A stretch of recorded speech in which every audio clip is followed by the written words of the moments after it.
and we had a little confusion on the schedule. We wanted to do the Seed Savers Forum at another time so that Brian Kirkliet could join and others, but I forgot to write that off there. So it's still written there, but there's also an intention to make kraut. And I don't see that there's a kraut making demonstration anywhere else on the schedule. And I am totally prepared to do that right now. I brought stuff to the barn. I had this dreamy vision that I'd be able to get internet in a kitchen somewhere and be able to actually show you, here's how you make yogurt and cheese and sauerkraut and cook things. But no, but I have a bag of stuff and can show you a really simple way you can create kraut with a bag of stuff and have something delicious. It's a lot of people know how to do this, so it's not that I'm special at all, but it's wonderful that lactobacteria, it's lactobacteria. It's a lactic fermentation that happens when you have a little bit of culture in a salty medium and a reasonably moderate kind of cold temperature. You can do that to anything and you will preserve your food. I've done it to fish. I've done it to plums. I've done it to beans. I've done it to sauerkraut. The fish was a trip. That was more of an experiment. I put chilies and onions on a bunch of little smelt in a jar with salt brine poured over it, and it fermented. And then I was scared to eat it and I left it outside and it dehydrated. Then I was like, okay, I got to try it. And it was really good. I was like, oh my goodness, I've stumbled upon fermented fish paste. This is rad. And I ate it and I was happy and my gut was pleased with my decision. A poll, there's a request for a poll on the previous session. If you could do that, David. And also if Julie or David, if you could copy the chat from the beginning to the end of Mark's presentation and message it to me somewhere or put it in the Zoom chat. I blipped out, my connection got lost, so I don't have the whole chat record to copy over there. But if one of you could do that, that would be wonderful. Could you go ahead and do that, Julie? And then I'll take care of getting us a poll. A poll. Cool. I think traditional Korean kimchi. Awesome. Yes, it does. Oh, there's just a comment that kimchi has fish. Yes, Cassie. I'm just curious if there's anyone who does want to do a children's room, because we talked about breaking out for kids. Right. My kids are ready to go on their own computer. Nice. So I can be the host over there. Cool. So we are creating a breakout room for children that will be available during all of our lunch times, where we can talk about the coloring book and hang out and just let the kids talk to each other. So that's our kiddo plan. I had some intentions to have more projects for during the convergence, but my apologies, I did not get all those uploaded, but I will make efforts to have those plans and recipes on the bottom of our protocol doc for the rest of the weekend. I have the stuff prepared, just didn't get it all together. Too many balls in the air, but I was able to throw together the sauerkraut business, so that's cool.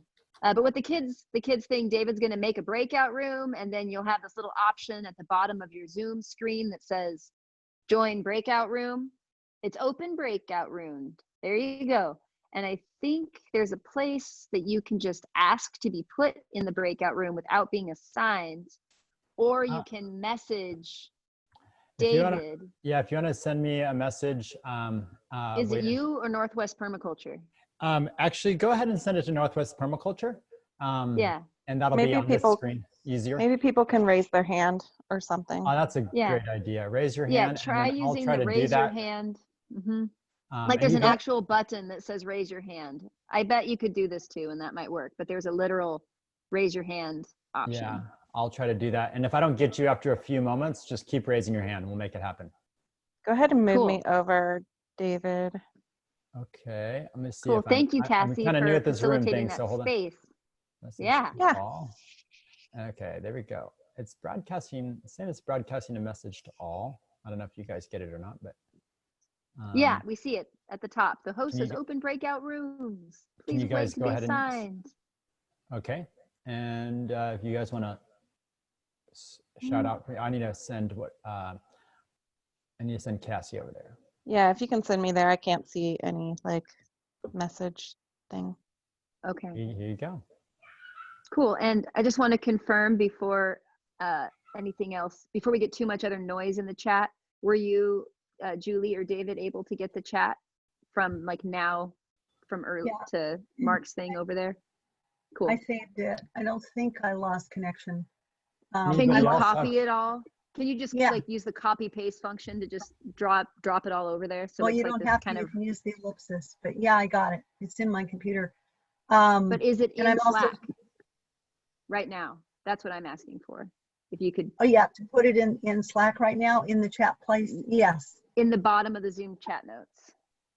Right. So then we have this kind of running thing that's somewhat real time. If someone's reflecting and trying to correlate the chat to the schedule, they could look at the timing and know where it went to.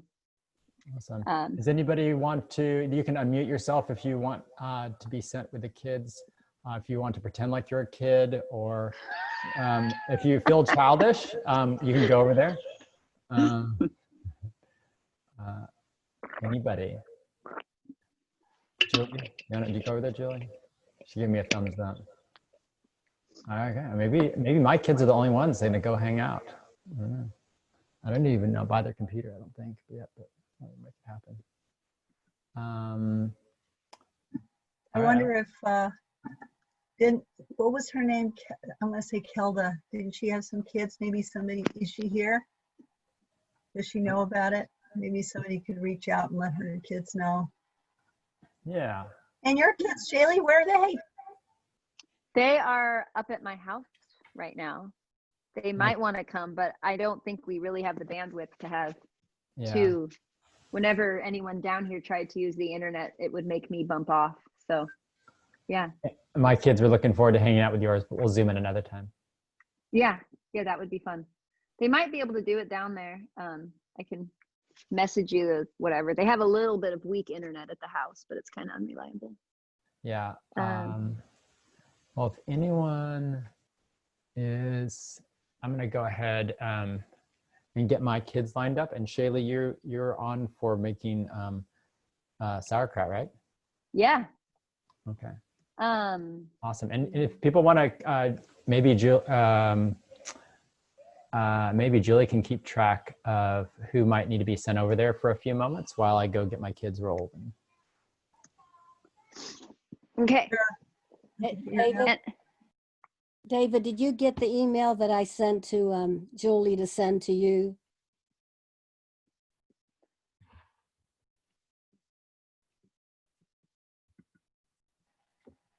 Kathy, I think he's. Oh, there you go. Had to go.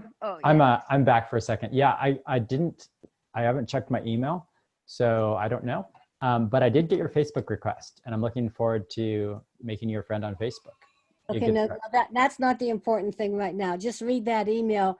One thing I want to know is once something goes on to these other platforms, can anything be deleted from those if there were a mistake, or if there was just something that shouldn't be publicly advertised? Why don't you talk to us afterwards about that? I already sent you the email about it. Okay, sounds good.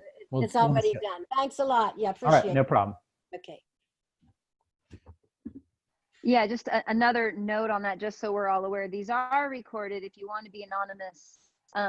For the most part, everything's going to be retained within the group to start as far as sharing these things. But all the chats are going into the Zoom chat notes. And Julie, I pegged your name at the bottom of that, so it can go over there before we dump in this next session on sauerkraut.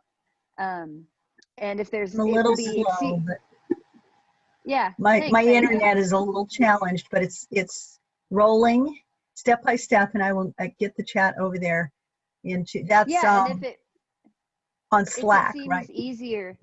Yeah, and if it seems easier to just email it to me, that would come up and I can pop it over there. Everything's slow. It doesn't matter. Everything I do is slow. Oh, okay. I'll get it there. Cool. Thank you. Yeah. And so just. And I wanted to answer, if I could, Shaelee, real quick. If anybody is concerned about the ability to delete or edit a message over at Slack, and I believe both, Discord, it is totally possible to do that. Yes, I don't know Discord. I know you can edit and delete your posts in Slack. That is a thing that can be done. And you can also create private channels. So if you wanted to create a channel just to talk about COVID and conspiracies or something, and you wanted to have a container with only a few people, that's an option that you could do without feeling like your thoughts were being exposed to anybody who might come in there. Or if you wanted to talk about like your own personal history with different types of violence or oppression, and you wanted to keep that a private conversation with people that you meet over the weekend, Slack is a portal where you can make a channel and keep it private there's a little lock button on it, and it's only the people you allow in that room. So there is space to have anonymous conversation that isn't your email, your text message, or Facebook, or wherever. Slack has that ability. That's a reason why we like that portal. It gives us that ability to make those connections and have them be open, or like our private group around the campfire without everybody like potentially lurking. Another nice thing about Slack is that if you do make a channel, you can see who comes. So anyone who's in a group, you can look at everybody who's in that group, so you know who's there and when they came. So that's a good thing. All right, so I will make sauerkraut. I have one. How many? Oh, sure. Go ahead. I have one question. A lot of people, like when you type in the little chat box, it's easy to make a misspelling and you can only see one line at a time. And meanwhile, you're trying to listen. Is there some way that somebody could correct some of the misspellings so it doesn't make some of us look like idiots if we were typing too fast? I think we all can just have a heart of grace for Slack. I mean, for the atmosphere, we can have grace for the Slack in the system. That Zoom can be hard, and sometimes we might, like, I don't know, be on a phone or trying to pay attention while we're writing things. So, you know, it's a good season for just being more patient with ourselves in the process. All right. So in Kraut world, I have before me these wonderful things, which are vegetables from here, from pretty near. These all came from mostly River Run Farm. And if I had thought about it, I would have gotten some herbs from my garden too. I got carrots, a kohlrabi, some napa cabbage, a little bit of kind of wilted chard, but that's okay. Another carrot. And since I didn't bring some of the things I'd like herbs and maybe chilies, I can put that in after I get all this going. Generally, you want to wash all the dirt off of your vegetables. These are washed, so I'm okay with that. They were organically grown and don't have anything too serious on them. And I meant to bring a great knife, and I don't have that, so I'll see what I can do with the shredder, and that will be what I do. In essence, there's two ways to make kraut or these ferments. One is more of the like European sauerkraut type method, and you shred your vegetables and you pound them till all the juice comes out. You add a lot of salt, which helps the juice come out, and then you let it ferment. The second way is like kimchi, where you thinly chop all your vegetables, then you put them in your jar and you pour salt brine on top. And then it also ferments and you get that lacto fermentation. I'm pretty sure you can correct me, whoever remembers more appropriately than I do. I believe it's about a tablespoon. This is a big difference. It's either a tablespoon or a teaspoon per quart of water. But I always just kind of figure it out. I chop up all my vegetables and then I pack them in the jar. So we will now just do that. And you are welcome to talk amongst yourselves while I shred these. And I wish I had a knife up here. I do have scissors. If you have a food processor, this is one of those times where they really come into their own. You can take like crates and crates of vegetables and make gallons and gallons of sauerkraut in like an hour if you have a good food processor.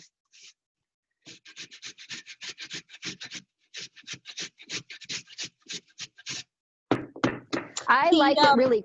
Oh, go ahead. The recipe book that I have that I was just making kimchi out of recently says anywhere from 10 to 15% salt. solution. 10 to 15%. Okay.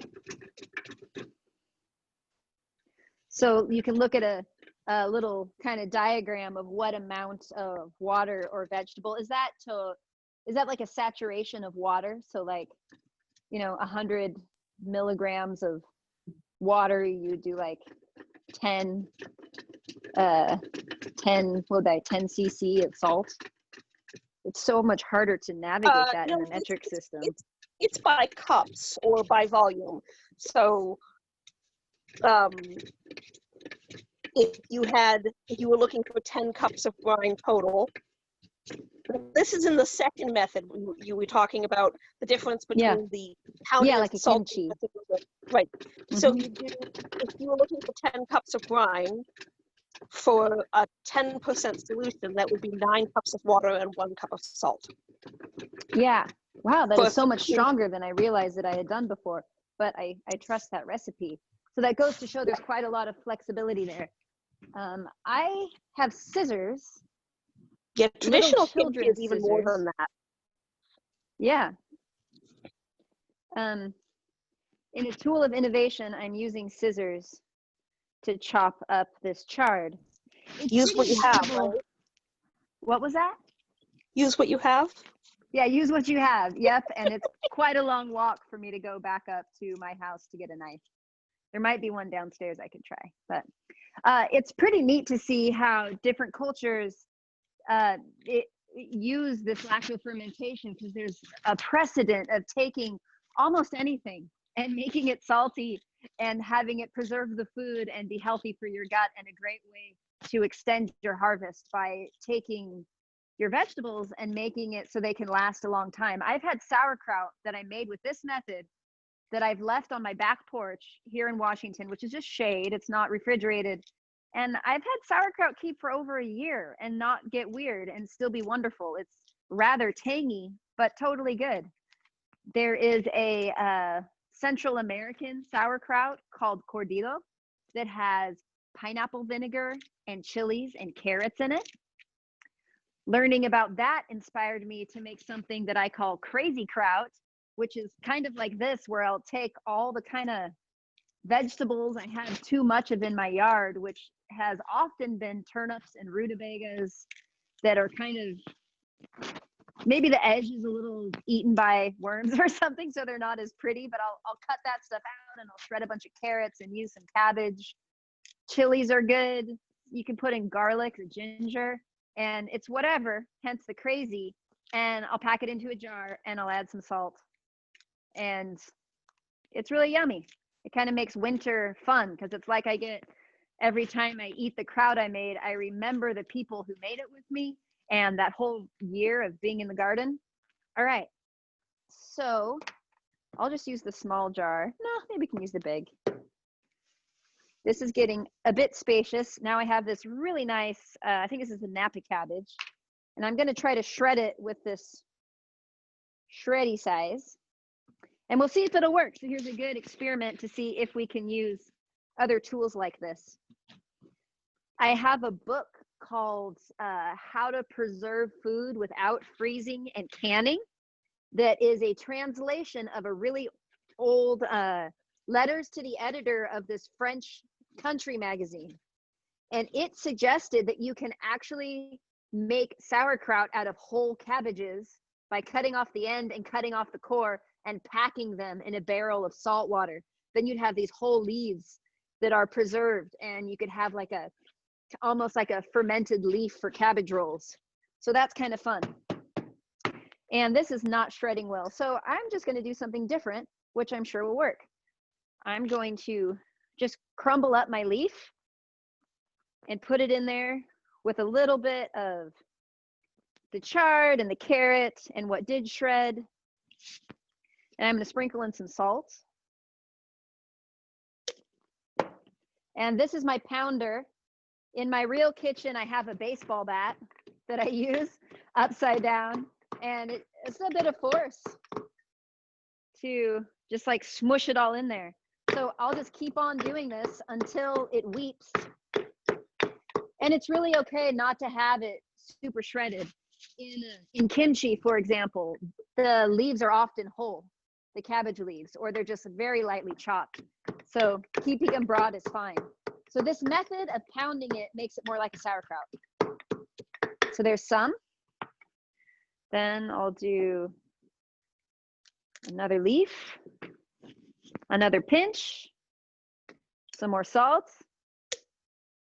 And let's put some cucumber in there because that'll be really nice and juicy. And we can probably just shred it. When you're doing this, be really careful to not slice off your fingers because then you can't give your sauerkraut to your vegan friends. Got it? Because your finger might be in it. Has anybody else ever put something like cucumber in a kraut? I use radish pods. Oh, that is deliciously spicy. After the radishes start to go to seed, I pick the pods when they're young, and I brine those.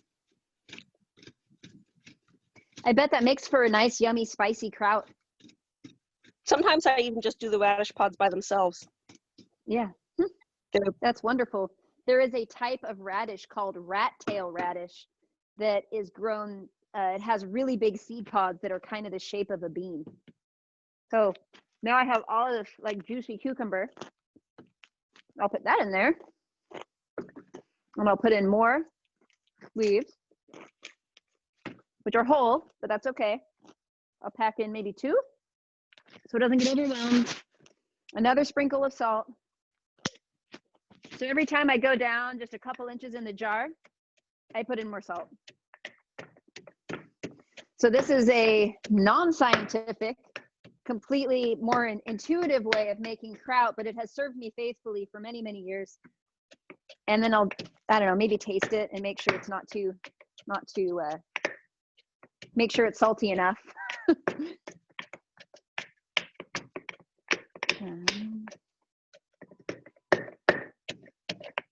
Cool, and I'm feeling as I'm doing this that some of the water and juices of the cabbage are being expressed. So it's kind of, can you hear that? It's making like a foot in the mud sort of noise, and it's stirring everything really well. So we can be ready for another cabbage leaf, more carrots, more cucumbers, pack it in there. And now we have enough room on this table that we can add some of this beautiful bubble kohlrabi. It's like a crown. It's so lovely. All right. So often we shred kohlrabi, and if you don't know kind of the history of how these are all related, the brassicas are amazing. We started out with this, and can you hear me okay if I talk while I'm grading? Yeah, anyone? Yes. Okay. Please, Yeah. Feel free to participate. You're good to go. Yeah. So we had this ancient kale ancestor that was this kind of like wild leafy. It's related to the tree kale and sea kale that grows in a lot of places now. And we had this relationship with kale where we noticed it was kind of sweet, and sometimes at the leaf notch there would be a little flower that would form, and we just started selectively breeding, finding one had a little bit of a swollen stem, so we took that and took its children that had a swollen stem and its children that had a swollen stem, and hundreds of years later we have kohlrabi. Some had a nice flower that was a little more dense, so we took that one and kept cultivating its children that had dense flowers, and now we have broccoli. There was a sport one time that had a white flower with a dense head, and we kept cultivating that, and now we have cauliflower. And it's amazing to see how in relationship with this wild brassica, we have this whole host of delicious plant life that is only there because of its unique relationship with people. In the last thread, I put a link to Rowan White's podcast about like seed sovereignty and our relationship with seed. And there's this really significant thing to be aware of all these life forms that we brought into existence as people by breeding these plants, and how we almost have a responsibility to keep cultivating that diversity and not let there be this kind of biocide of corn and amaranth dying because we're choosing GMO crops now and the heirlooms don't matter. Like, we brought those heirlooms into life. So we ought to be mindful of that and keep them alive. All right, so here's a bunch of our kohlrabi going in there and another glug of salt. My jar is getting quite a bit fuller now, and I'm going to keep going till it's about this full, until I have enough juice coming from all this good stuff in here. One important thing as this is fermenting is it's going to make bubbles in the fermentation process, and I will want to make sure that the only kind of air, I guess, in there is really just the gas that's coming out during the fermentation. So once this gets full, I will roll up a cabbage leaf and put it on the top to kind of sink everything under. Then if anything, does get moldy or weird, it'll just be that one cabbage leaf on the top and everything else will still be fine. I'm not responsible for anyone else. You need to do what you feel is safe. But I personally have felt okay taking off a top cabbage leaf that has a little bit of funk on it and eating all the kraut beneath it. I believe in the power of that good bacteria. And it won't sink under where all the lactic acid is so strong. It's kind of contained by the leaf on top. So here we are, we're getting pretty full. And I can put in a little bit more, just a little bit more room. And then it's good to do a little taste to make sure it is salty if you're not measuring out. It's delightfully salty and crunchy, but I hear that in my microphone. So I will take a good cabbage leaf now, or two, and I will roll them up very tightly and push it down with the flat part on top so that it's almost like a lid. And then I pushed it under. Boy, I like that way better than the plastic bag I've always used. Yeah, do you see that? I just pushed it. You see all the juiciness. Most people recommend a plastic bag full of water to seal up that top, but I love the cabbage leaf. This is way smarter. Yeah, so I use a cabbage leaf and then I take a plastic lid because the metal ones will get really funky and kind of they like rust. So I'll put it on there a little bit so bugs can't get in, but it's kind of loose so that if it bubbles out, which it probably will, it can bubble out if it needs to. And then it really helps to put this in a cookie sheet with lids, because there's a good possibility that this will get so biological that a lot of that juice will just pour out, and then my cookie sheet can hold that sauerkraut liquid. So in about a week or two, this will start to be yummy and interesting, but I would like to give it a month before I eat it. And then I can put it in the fridge and it will probably keep for a year, depending on my conditions. I might like just put it under my porch and it could keep for a long time too. So I'm going to keep going because I have another really big jar, and feel free to ask questions. So this is one method of making sauerkraut that is widely adaptable to any type of vegetables that you may have. And again, I can go back in here and stuff in some like spicy oregano would be really good. I've put lemon balm and arugula in it before. If you did not know, lemon balm is super amazing for your nervous system. So putting that in your food is like just a little easy thing you can do to take care of yourself. Did the lemon balm make your kraut taste medicinal, like chemically? No, not at all. I think lemon balm, at least my lemon balm, has a pretty mild flavor, and it really just disappeared.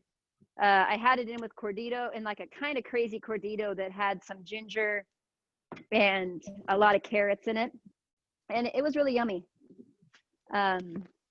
I've been wanting to add it to more things because it grows abundantly here. It's so good for us, but it always imparts a strange flavor.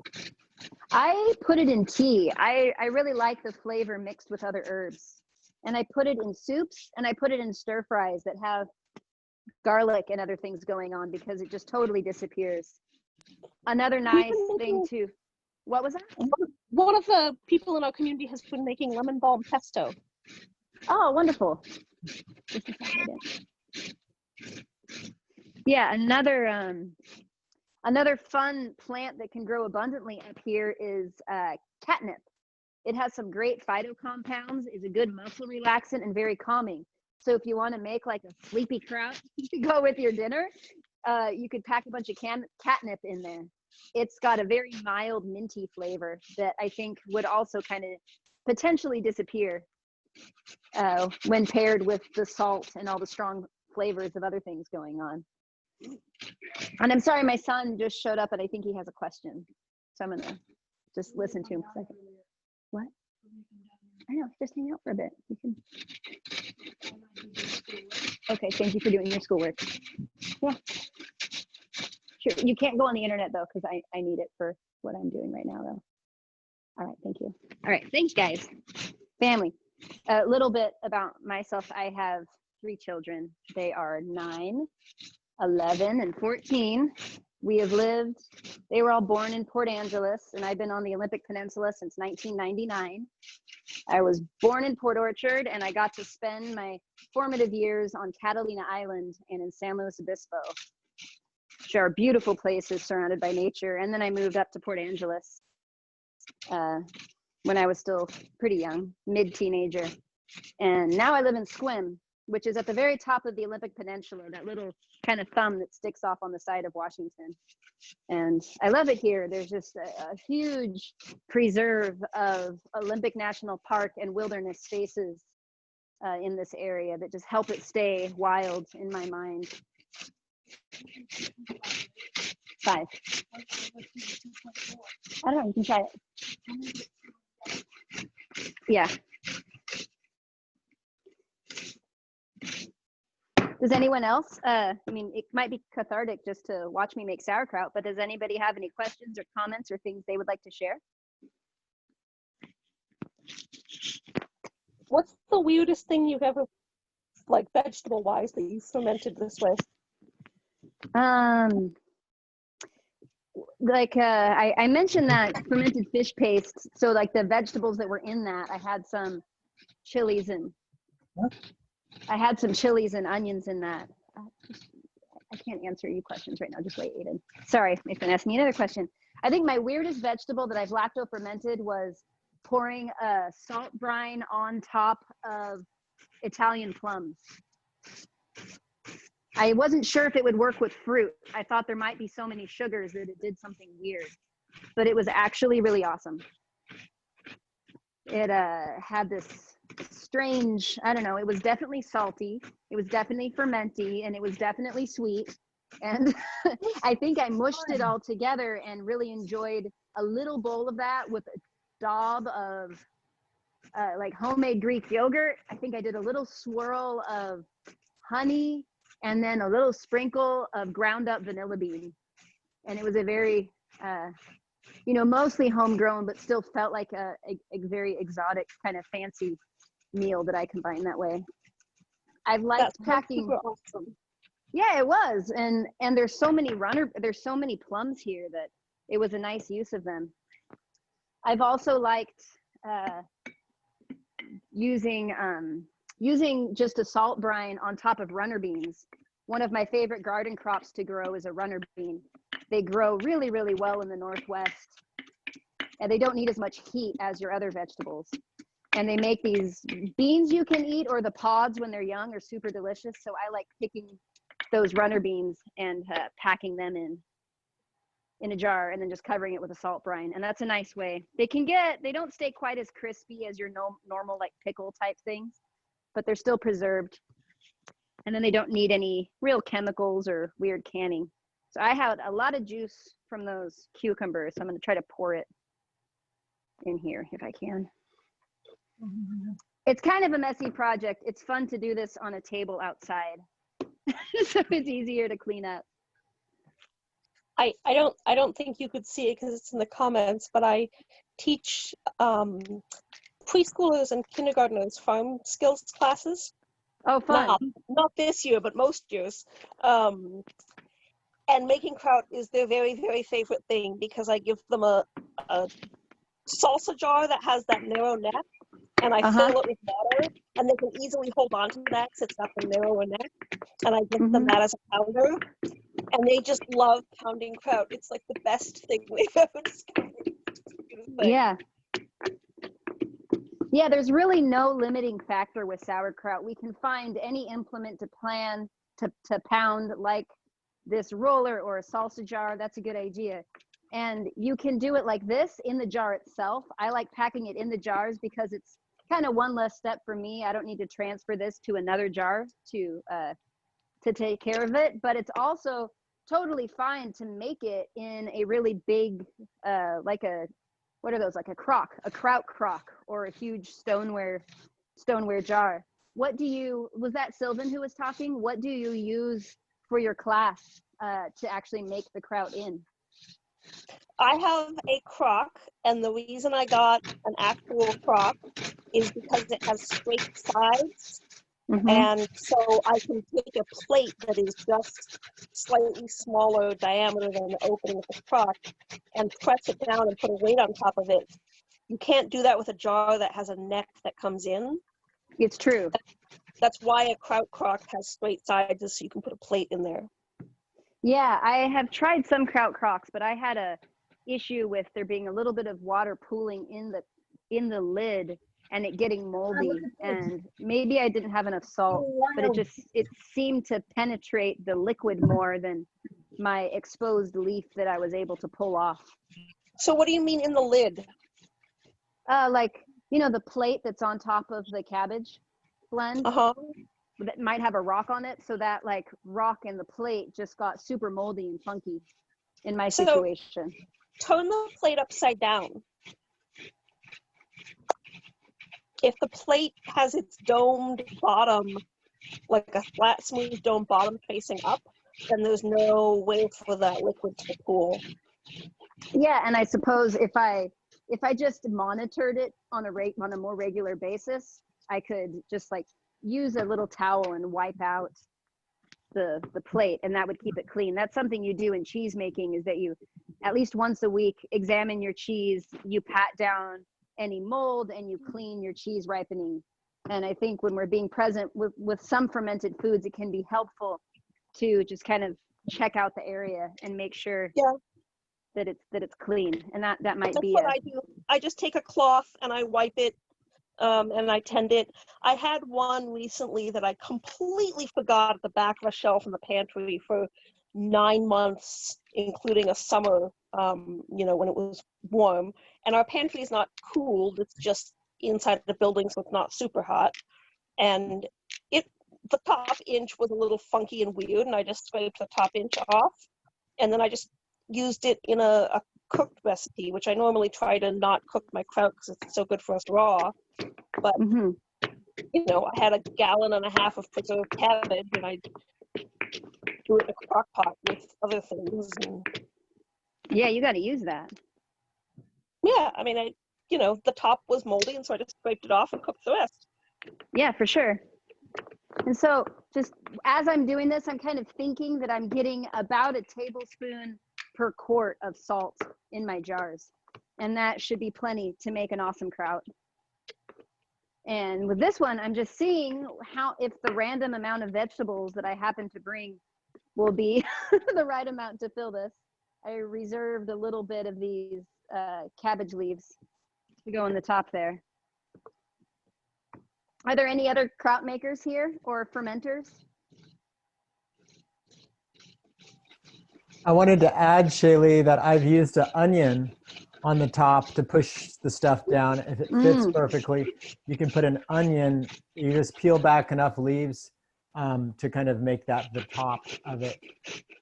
Yeah, and that has a naturally domed back to kind of like Sylvan's plate to keep moisture off and things from pooling. And onions, I believe, have a little bit of a kind of naturally subtle anti-mold type aspect. I learned that actually at a permaculture convergence, watching I think it was the Florida Permaculture Convergence. There's a lady who's kind of a world-renowned, what do you call it? Food maker. Fermentator, yeah. Yeah, fermentator. Yeah. So yeah, she's been on some national shows and such. But yeah, she does that. That's her full-time job, is fermenting and education. And it's really funny to hear some of her stories about. Mentor. You asked, the question was asked, what was the craziest thing you fermented? She gets asked that question every time I hear her speak. And she always has some crazy answer, but she tells a story about her grandmother had a crock that was huge, and they had a huge cabbage, not this big, but like massive cabbage. And what you had said earlier, Shaelee, about just cutting out the core of the cabbage, she said her grandmother would put these massive cabbages raw in the crock, the whole cabbage, and ferment the cabbage in its place. She said her grandmother in their basement had these massive crocks that I think were a foot wide. And so she kind of grew up with the fermenting. Yeah. Yeah, that's wonderful. While you were speaking, I was thinking about what we're doing here.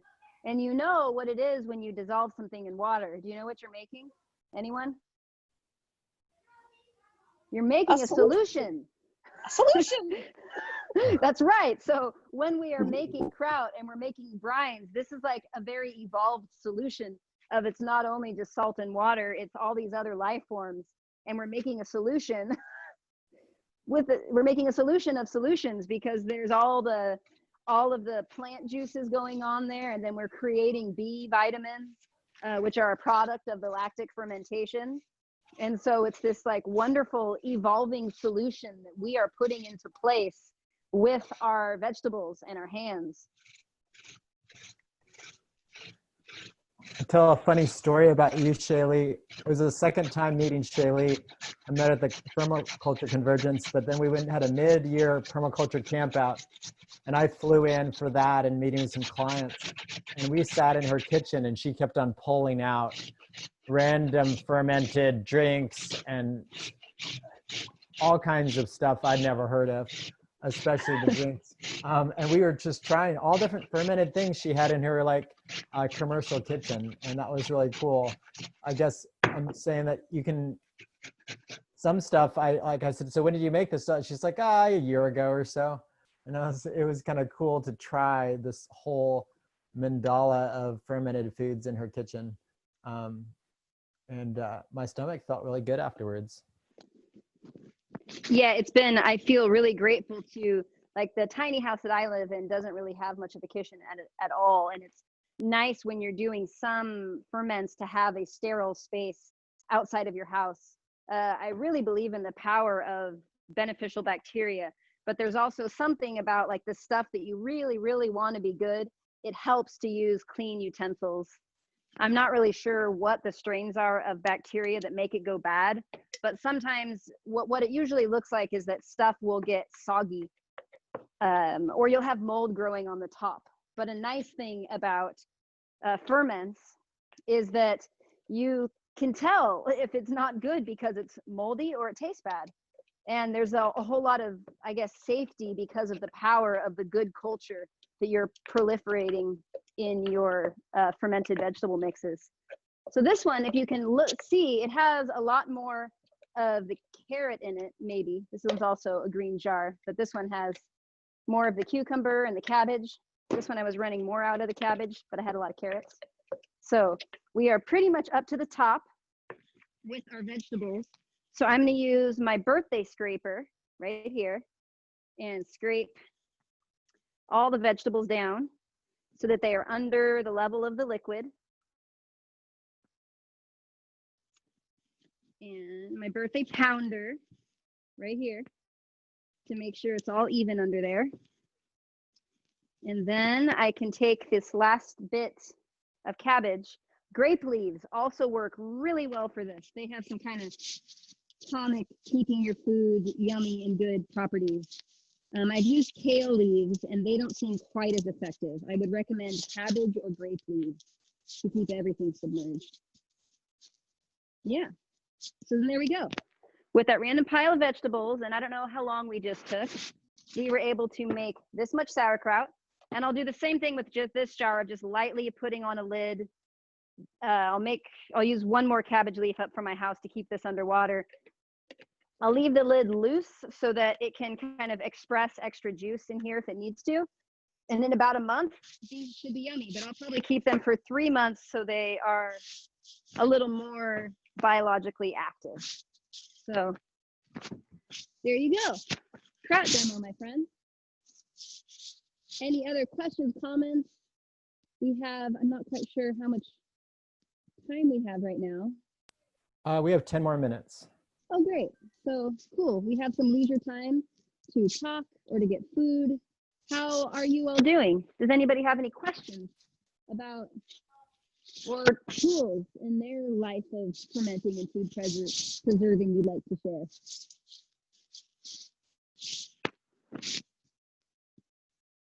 Fermenter mentor.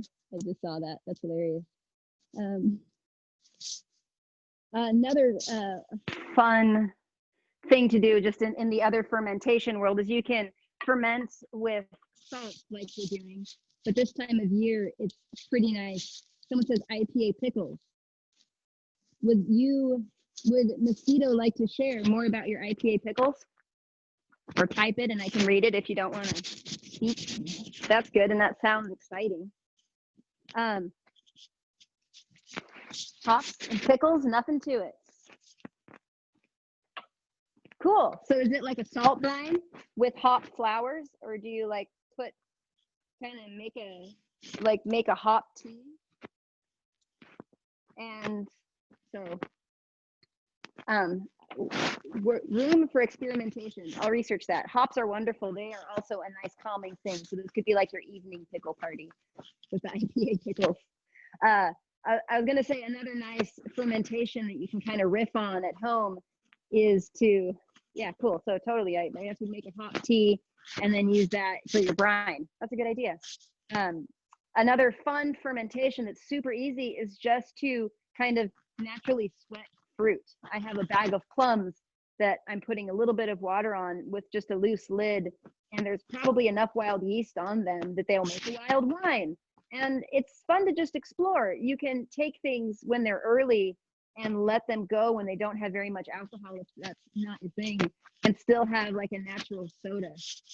Here where I live, there is just so many orchards that people don't even know what to do with all the fruit, and it's easy to get a quantity of fruit, and it can be juiced and then turned into a natural cider or a natural soda or a natural wine. And an easy way to do that is just to like lightly squish, like with plums, especially, and grapes, is just to lightly squish them, cover them, and then all their juices will come out. You can mash them a little bit and then take out all the juice and let it refine itself by straining it. Yeah. Are there any other comments out there? I just opened up the crock of pickled radish pods. I just opened this up. I hadn't opened it up since I started them. They came out really sour. They've been in there for about a month and a half. Nice. Oh, another fun, kind of not necessarily as common. It probably actually is really common, but fermenting horseradish in jars is pretty yummy and spicy. Would you put on top of the plums to cover them like a cabbage leaf? That it's sort of an airlock situation. You can just have water on top of the plums. I guess they make their own juice, so having them, I don't know. I haven't had them get weird. Maybe when I did it, there was enough moisture that it was okay. So I don't know, but I bet there is all sorts of little, threads on the internet of people who have done that and have pictures. But I think I squished mine a little bit and there was enough liquid on top, and that kind of made an air barrier so they couldn't mold underneath. I imagine a grape leaf would also be fine if you needed to suppress things, or a clean plate to keep the plum solids. Anything that's exposed to air could mold, and then you can get funky stuff that you don't want. It's also good to, if you have a big jar, there's these little like airlock things you can add to other types of lids that is helpful. Someone doesn't get how I could ferment fish with lactobacillus.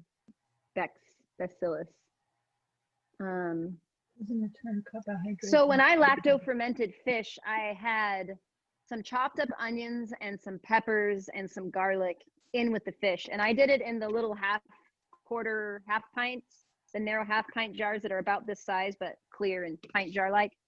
And I just packed all the little smelts up and down like one would with a, like you would if you were making a jar of dilly beans.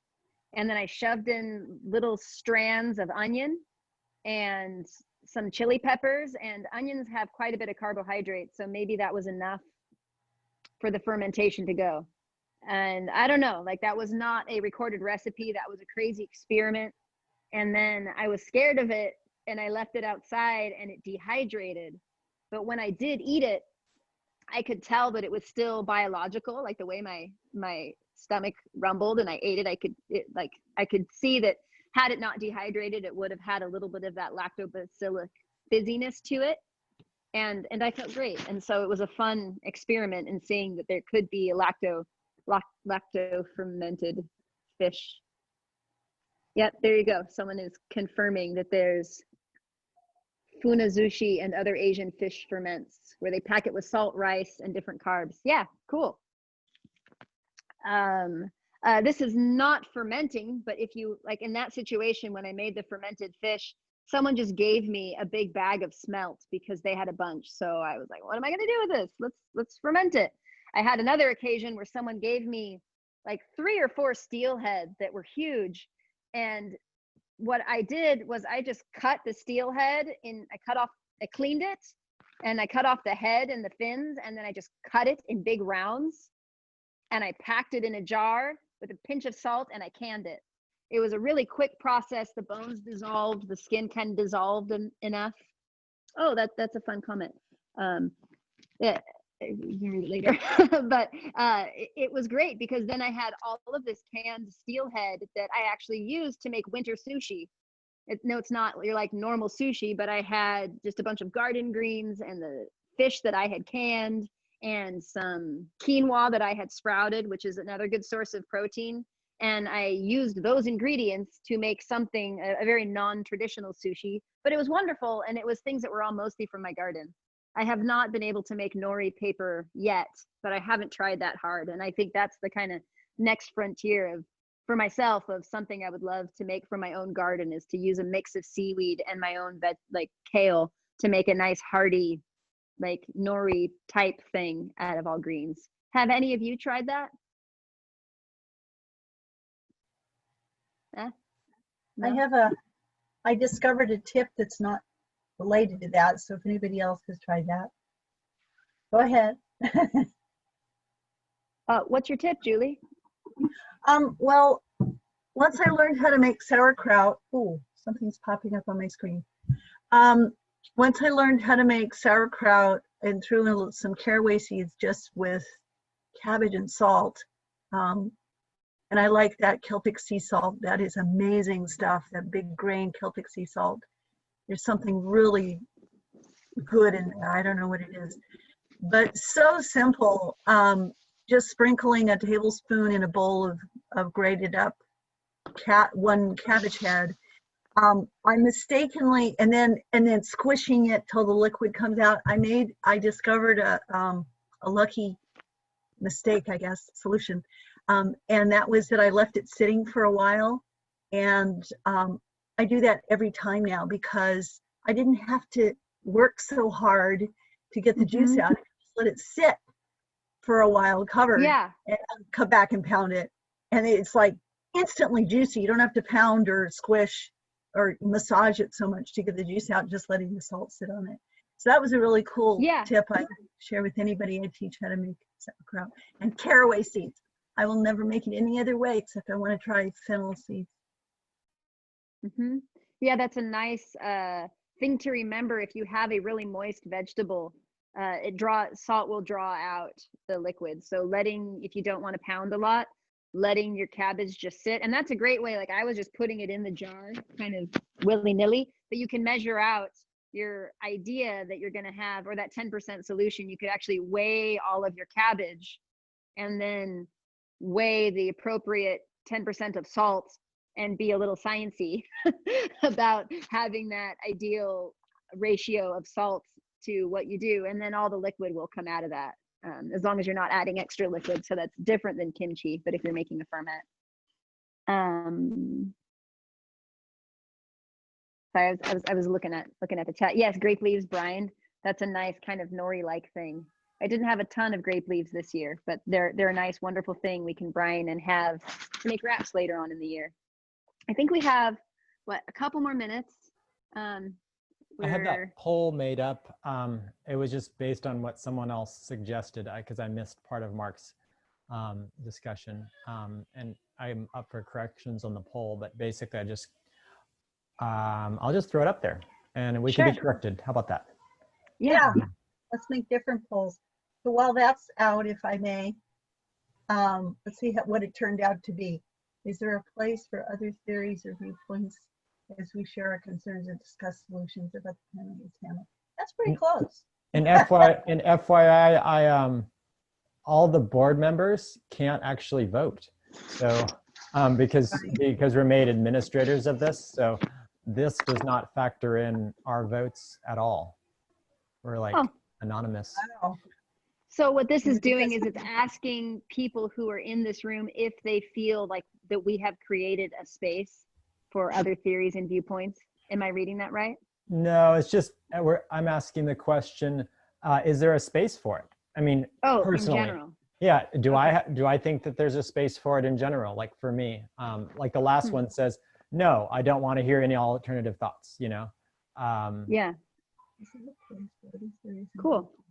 Yeah, I really appreciate with our organizing team and with a few other groups that I work with that there is this real almost delight in alternative thoughts and a way and this appreciation for how everybody has their unique experience that leads them to believe whatever they believe, and that something that can really benefit us all as humans is to listen, even if we totally disagree with someone.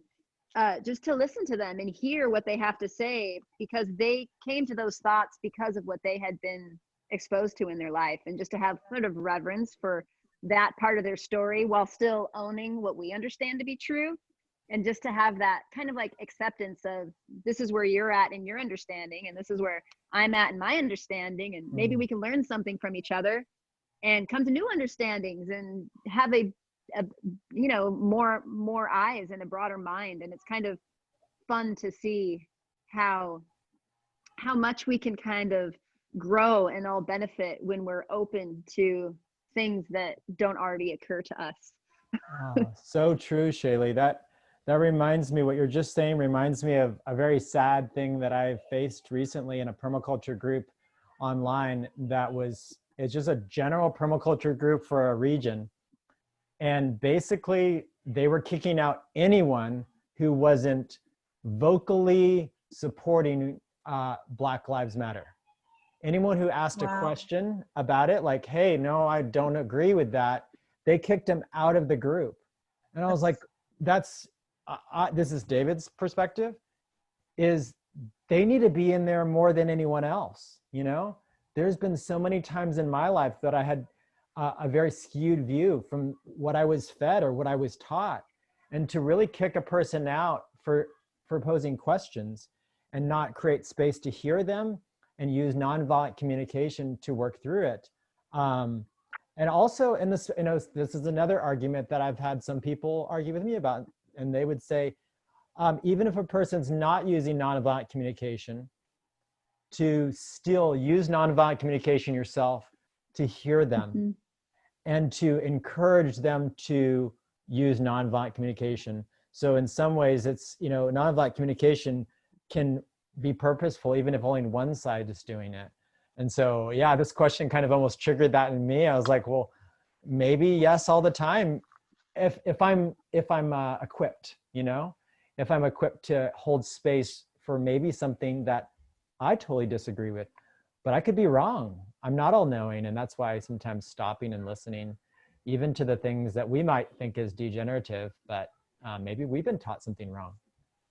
Yeah, I think there's something really important about having kind of compassion for ourselves and other people, and making sure that like in that sort of space where someone might be saying, I don't believe in this, or that these people have, you know, if someone has a kind of small-minded violent thought that they're bringing into a space, it's important to not kick them out, but it's also important to vocalize like how they're expressing their thoughts could be damaging or hurtful to people. So we're having compassion for everybody in the room, that hey, you know, the way you're sharing what you feel is marginalizing certain people. Let's have compassion for them and for ourselves for feeling the way we do, that we need to hold these worldviews. And I think that the healthiest thing we can do is to create spaces where we can have open dialogue, but then also like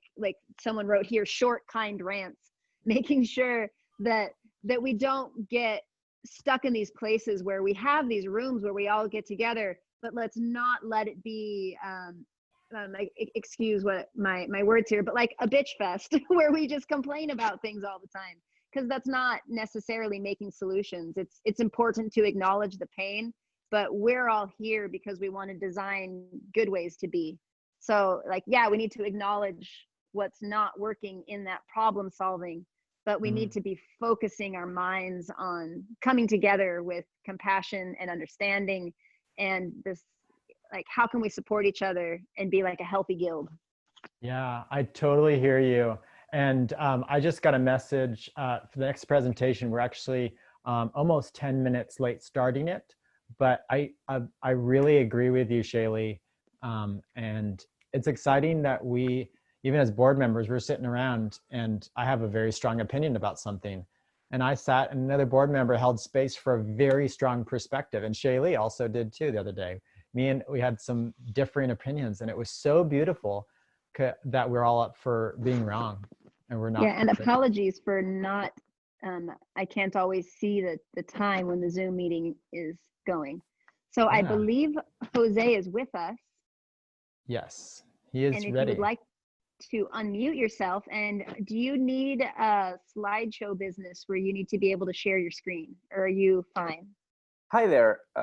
I sent you the slides with the Dropbox just in case they didn't work on my side, but I was planning to screen share. All right. Okay. We are going to make you an administrator.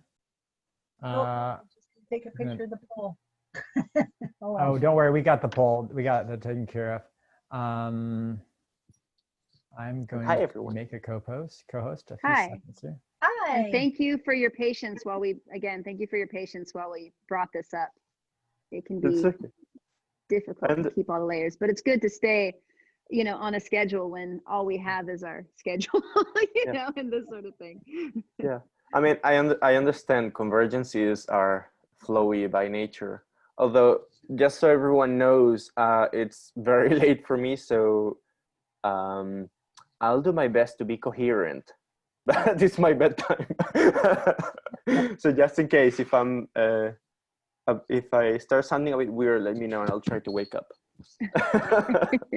Thank you. I'll try to ask lively questions. There you go. Yes, thank you. So whenever, let me know when You're good, go for it. Mm-hmm. Cool. Okay. So let's see if I can do this properly.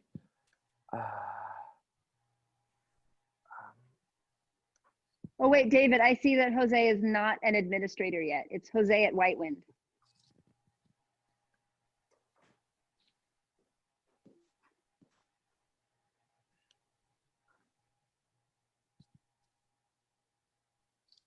Just a second, because almost. Hold on. Hey, co-host. Here we go. You're ready to go. Thank you. Thank you.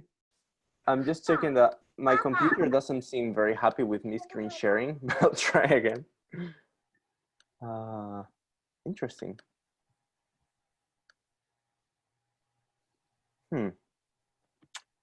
Sorry about that. I assumed it would work.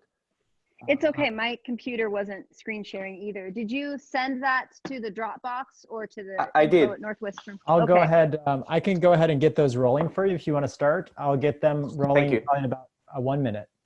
Can I, Cool. Thanks, David. Can I ask a little logistics? Is Cassie still in the other room? Because she was the one that was stopping and starting the recording. And Okay, I'll go ahead and do that, and you can message her on Slack. Recording.